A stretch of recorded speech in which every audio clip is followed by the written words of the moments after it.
नमस्कार। स्वागत है आप सभी का हमारे YouTube channel the learning garden पे। आज का हमारा टॉपिक है आर्टिफिशियल किडनी क्या होती है और कैसे काम करती है।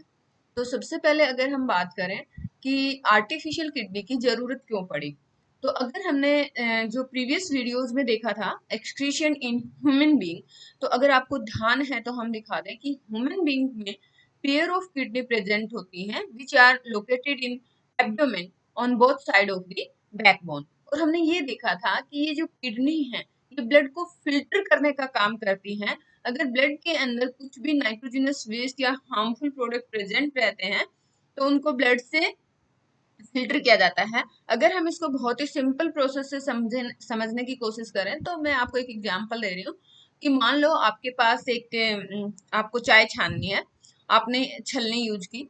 तो आप जब चाय को छान रहे हैं, जो नीचे ड्रिंकेबल मटेरियल है वो आपने कप में कलेक्ट किया और ये छलनी है, छलनी में आपका वेस्ट मटेरियल आ गया जिसको आपने थ्रो आउट कर दिया। तो सिमिलरली जो किडनी है, किडनी हमारे ब्लड को प्योरीफाई करती है और किडनी के अंदर जो आपका वेस्ट मटेरियल कलेक्ट होगा उसको बाहर फेंक देती है। ये एक्सक्रीशन इन ह्यूमन बीइंग में बिल्कुल डिटेल में हमने ये टॉपिक पढ़ा है कि किडनी ये जो अपना फंक्शन है वो कैसे परफॉर्म करती है। तो हमने ये देखा कि हमारे ब्लड के अंदर जो भी इम्प्योरिटीज रहेंगी, जो भी हार्मफुल वेस्ट रहेंगे, उनको बॉडी से बाहर निकाला जाता है। अब मान लो कई बार कुछ ऐसी सिचुएशन आ जाती है कि मान लो किसी भी इंसान की किडनी काम नहीं कर रही है। मे बी रीजन आपका कुछ भी हो सकता है, इन्फेक्शन, इंजरी या रेस्ट्रिक्टेड ब्लड फ्लो। तो उस केस में अगर आप किसी भी इंसान की किडनी काम नहीं कर रही है तो किडनी काम नहीं करेगी, तो जो फिल्ट्रेशन वाला काम था कि ब्लड से जो इम्प्योरिटीज थी, स्पेशली नाइट्रोजनस वेस्ट और जो दूसरी भी जो भी मतलब किडनी फिल्टर काम कर रही थी, वो तो होगा ही नहीं। तो क्या होगा कि जो पॉइजनस वेस्ट है बॉडी के अंदर एक्युमुलेट होना शुरू हो जाएंगे and they can lead to death also. अब मान लो किडनी, किसी भी इंसान की किडनी फेल हो गई है, किसी भी इंसान की किडनी फेल हो गई है, तो ऐसा तो है नहीं कि उस इंसान को मरने दिया जाए। जब तक पॉसिबिलिटी है, डॉक्टर का भी यही रहता है कि कैसे किसी को जिंदा रखा जाए। तो इन दैट केस या तो किडनी का रिप्लेसमेंट हो जाए या फिर आर्टिफिशियल किडनी यूज की जाती है। आर्टिफिशियल किडनी को हम हीमोडायलिसिस या सिंपली डायलिसिस प्रोसेस भी बोलते हैं। तो ये क्या है?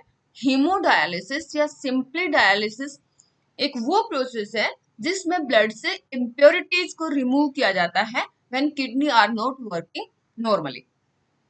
अच्छा, अब अगर हम आर्टिफिशियल किडनी की बात करें तो इसमें नंबर ऑफ ट्यूब्स प्रेजेंट हैं और इनके अंदर सेमी परमिएबल लाइनिंग है और ये सस्पेंडेड होती है एक टैंक के अंदर, जिसके अंदर ये डायलाइजिंग फ्लूइड भरा रहता है। तो ये आपको टैंक दिख रहा है जिसके अंदर बहुत सारी ट्यूब्स हैं और ये डायलाइजिंग फ्लूइड है। जो डायलाइजिंग फ्लूइड है ये क्या होता है?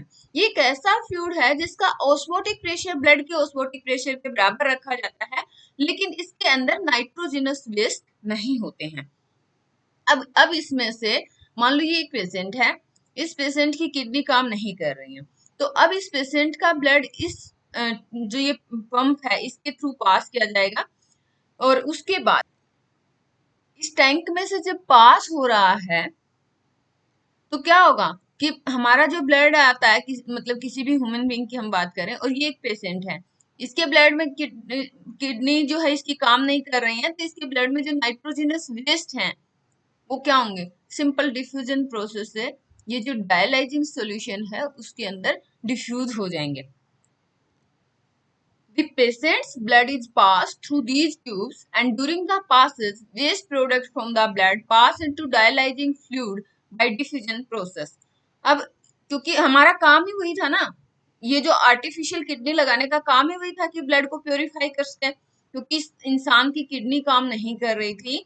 तो फिर क्या किया कि आर्टिफिशियल किडनी लगा दी, इसके अंदर एक ऐसा सॉल्यूशन रखा जिसके अंदर नाइट्रोजनस वेस्ट नहीं थे, ब्लड के अंदर नाइट्रोजनस वेस्ट थे। तो ब्लड से जो नाइट्रोजनस वेस्ट हैं वो इस सॉल्यूशन में, ये जो टैंक लगा रखा है इसके अंदर चले गए और बाय द डिफ्यूजन प्रोसेस। उसके बाद आपका जो इस इंसान का ब्लड जो प्योरीफाई हुआ, उस ब्लड को वापस ये जो line from apparatus to vein वापस इंसान के अंदर इंजेक्ट कर दिया जाता है। तो हमने क्या देखा कि purifying blood is pumped back into the patient. तो इसमें क्या हुआ कि जो ब्लड के अंदर इम्प्योरिटीज थी उनको फिल्टर कर दिया। अब जो ये इम्प्योरिटीज वाला जो सॉल्यूशन है उसको कलेक्ट कर लिया जाता है किसी दूसरे कंटेनर में। तो इस तरह से एक किडनी का काम इसने कर दिया। लेकिन यहाँ पे आप देखेंगे कि अगर हमने नॉर्मल किडनी वाला चैप्टर जब देखा था, टॉपिक हमने पढ़ा था, उसमें हमने देखा था कि किडनी से रीअब्जॉर्प्शन भी होता है। मान लो वाटर का अमाउंट किडनी में ज्यादा चला गया और बॉडी के अंदर वाटर अमाउंट कम है तो उसको रीअब्जॉर्ब कर लिया जाता है। सिमिलरली जैसे ग्लूकोज है, कुछ दूसरे सॉल्ट्स है, तो वो जो है उनका रीअब्जॉर्प्शन किडनी में पॉसिबल था। बट यहाँ पे जब आपने आर्टिफिशियल किडनी लगा दिया किसी पेशेंट को, तो जो रीअब्जॉर्प्शन वाला काम है वो यहाँ पे नहीं हो रहा है। अगर हम एक हेल्दी एडल्ट की बात करें तो जो इनिशियल फिल्ट्रेट है किडनी में वो अराउंड 180 लीटर डेली रहता है। हाउएवर जो वॉल्यूम एक्चुअली एक्सक्रीट आउट किया जाता है वो तो 1 या 2 लीटर डे रहता है, क्योंकि जो रिमेनिंग फिल्ट्रेट है उसको रीअब्जॉर्ब कर लिया जाता है किडनी ट्यूब्यूल्स के अंदर। लेकिन अगर आर्टिफिशियल किडनी लगा दी तो हमने बताया कि इस केस में रीअब्जॉर्प्शन नहीं होगा। तो यहाँ पे बस ये डिफरेंस रहता है। तो थोड़ा प्रॉब्लम तो है कि आप एक नॉर्मल किडनी जो ह्यूमन बीइंग में प्रेजेंट रहती हैं, भगवान ने जो स्ट्रक्चर बनाया है उसको मेंटेन करके रखा जाए, उसको संभाल के रखा जाए, तो उसकी तो कोई बराबरी है ही नहीं। लेकिन इन केस की किसी भी तरह से आपकी किसी भी पेशेंट की किडनी वर्क नहीं कर रही है, तो in that case artificial kidney एक सॉल्यूशन है कि इंसान को डेथ होने से बचाया जाए। और इसलिए जो किडनी है, these are the vital organs for survivals. तो ये है अबाउट आर्टिफिशियल किडनी। अगर कुछ भी समझ में नहीं आता है तो कमेंट बॉक्स में पूछ सकते हैं। Thanks for watching the video. जय हिंद।